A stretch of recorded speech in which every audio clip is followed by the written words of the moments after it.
Hey guys, it's Robert from East Coast Sawing Design.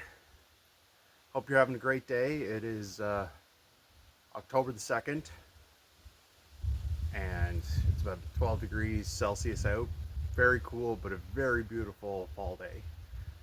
So, you've seen in a lot of my past videos, I do a lot of rough lumber sawing, a lot of live edge slabs, but I don't often show what happens after they're sawn.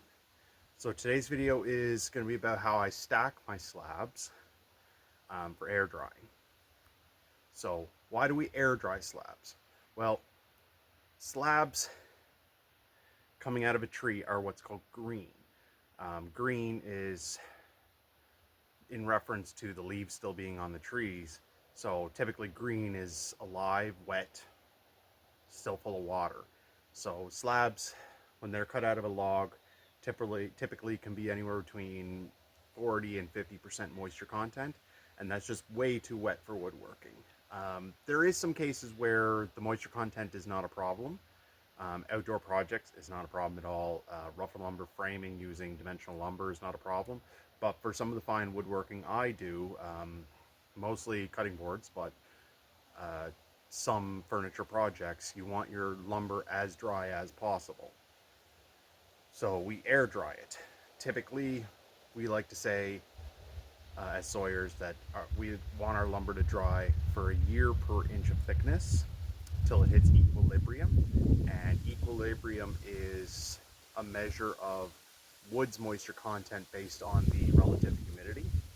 So for 40% relative humidity, it's something like 8% moisture content, which is air dry. So in order for it to air dry, it needs to be spaced. And how we do that is with sticks called stickers. Um, and they're just, for me, I like to use some of my more junky wood species. These ones are 1.5 inches wide by 1 inch thick, though there's no hard and fast rule on thickness. I like to go a little bit wider than they are thick so that the weights spread out a little better if they're not perfectly aligned. But the most important thing is that their thicknesses all have to be the same, and the wood you're stacking all has to be the same thickness if you're doing more than one slab per level. So in the case of this particular pile, this is sitting on a pallet just for convenience. So it's taking up a width of about 40 inches, 40 or 48 inches. So my stickers are cut to 42, and I'm stacking multiple slabs across the width. So if I have like a 10-inch slab, I can get 4 slabs. If I get a 12, I can do maybe 3. The other way that I stack slabs is by individual logs. If I only have 2 or 3 logs I want to stack, I'll probably stack them individually so that I could pull from each pile. So I would probably use 3/4 by 3/4 stickers. This is just a big pile for next year, so I'm bulk drying it. So none of that matters. So first rule when stacking lumber in piles is you want all your stickers to line up with the ones below them. And so what that does is it distributes the force of the entire pile right down from top to bottom. So they don't need to be like millimeter accurate, but they do need to be within their own width of accuracy. And on slabs this thick, I'm not stressing about that too much. If these were like 3/4 slabs, I'd probably want these probably to within the 1/2 centimeter of accuracy, or 1/4 of an inch. For 1.5 inch thick slabs, that's not too much of a stress deal. So that's your first rule. So basically, all the weight goes straight down this pile. Now, if I put this sticker right here, now everything above this sticker is now going to be putting pressure right here, and it's going to bow this particular slab. And actually may cup another slab just based on it. It'll actually cup the entire stack or bow the entire stack. So we want all of our stickers to be lined up so we don't get that happening.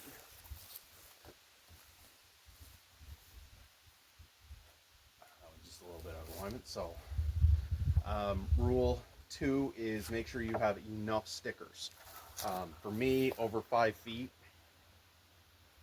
I've personally found over a 5-foot slab, 3 is plenty, especially if my stacking point is only 4 feet wide. So you could basically go 20 to 24 inches between your stickers if you have thicker slabs. If you have thinner slabs, say 3/4 to 1 inch slabs, I would go probably every 16 inches with your stickers. I wouldn't give any more space than that. But for this kind of thicker material, and again, limited on my actual stack, 3 seems to work really well for me personally. So I have 8 white ash slabs I got to stack today.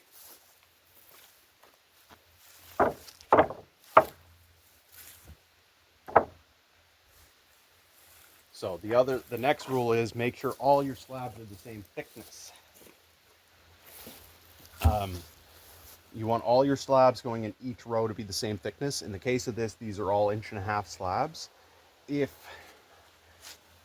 you had one slab that was a little bit thinner, that wouldn't be a problem. Like if I had an 1.25-inch slab going into this pile in this row, it would be less of a problem than if it was thicker. But typically you want all your slabs to be even thickness.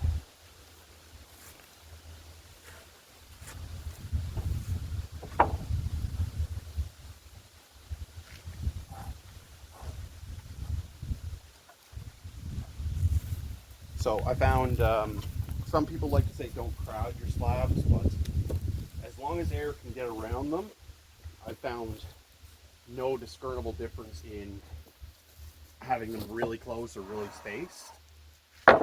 Again, that's been my personal experience. Your experiences may vary. But as a general rule of thumb, as long as most of the slab, you can run your finger between them, like sideways, as long as most of the slab kind of fits that, you'll most likely have air movement between them.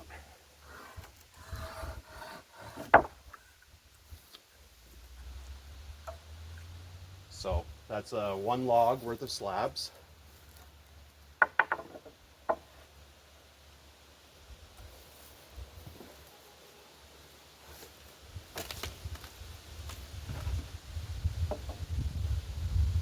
Now the next log's a little bit smaller, so we'll actually end up with a bit more space between them, which is fine.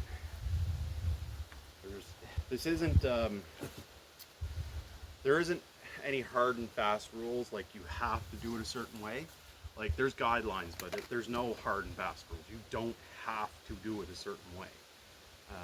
As long as you follow the general rules of spacing of your stickers evenly, spacing of them, your boards evenly, the thickness of your boards, thickness of stickers, and lining your stickers up, as long as you follow all that, nothing else matters. So, like this pile's gonna probably be 6 or 7 feet tall once it's done. I still have 1, 2, 3, 4, 5, 6 slabs left. 6 logs left to mill.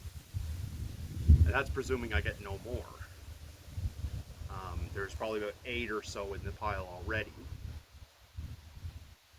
Some of these are really small, whereas the ones coming out next are going to be really big. Are really big logs. One maple over there is 18 inches, whereas these are about 10. So 18 inches, I'll probably only get 24. I'll probably only get 2 per row. Or I could use a narrow slab from another log and to maximize it. Otherwise, this pile is going to end up really tall. So, but I mean, you also have to worry about the size of your pile for how high it is. You don't want your pile going too tall for how much square footage it takes. These slabs are about maybe 6 feet long, but again, the base is only 4 feet long and 40 inches wide. So I'd say I wouldn't want to go much over 6 feet of a pile. And even then, I may cut it off at 5 and start a second pallet on this side, just for tossing convenience, really. It's going to be kind of hard putting slabs up top. So we'll stack up the next 4 slabs and we'll call it that.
So this is a good indication of a slab that's been starting to dry before it even got cut.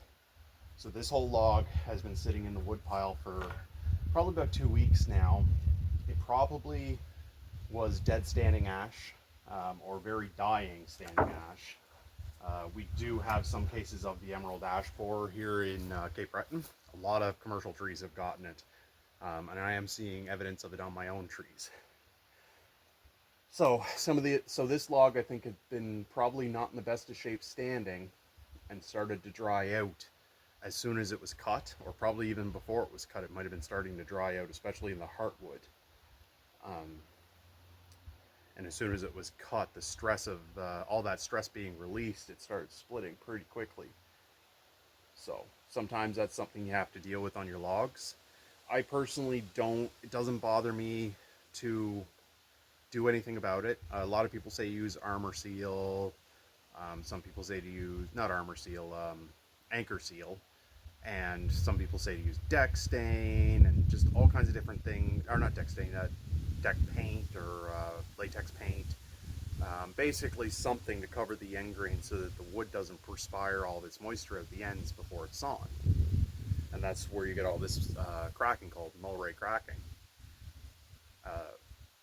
That doesn't bother me in the least bit. On the most part, when I don't get extreme cracking like this board, I usually only get maybe the bottom 6 inches are split, so I just trim that off. That's part of my trim process, my acceptable waste stream. And sometimes it'll go into small projects like coasters or keychains or ornaments, so it's not really a waste stream. It's more of the acceptable loss to the project it's intended for. Something like this slab here with this big split down the middle, so next year when this is dry and ready to be used, that split, I'll finish cutting it right down the center, and I'll use that for a multi-piece glue up. So probably a cutting board with 2 or 3 species of wood. I'll use that particular slab instead of cutting up one of my really good slabs that are really clean. Whereas like this one right here is really clean. There's no cracks or splits or anything in it. This one here would be perfect for live edge charcuterie boards. So that's what I would do with this particular slab. So I hope this helps with your stacking needs. If you have any, if you like the videos, give me a thumbs up, consider subscribing, hit that notification. Thanks guys.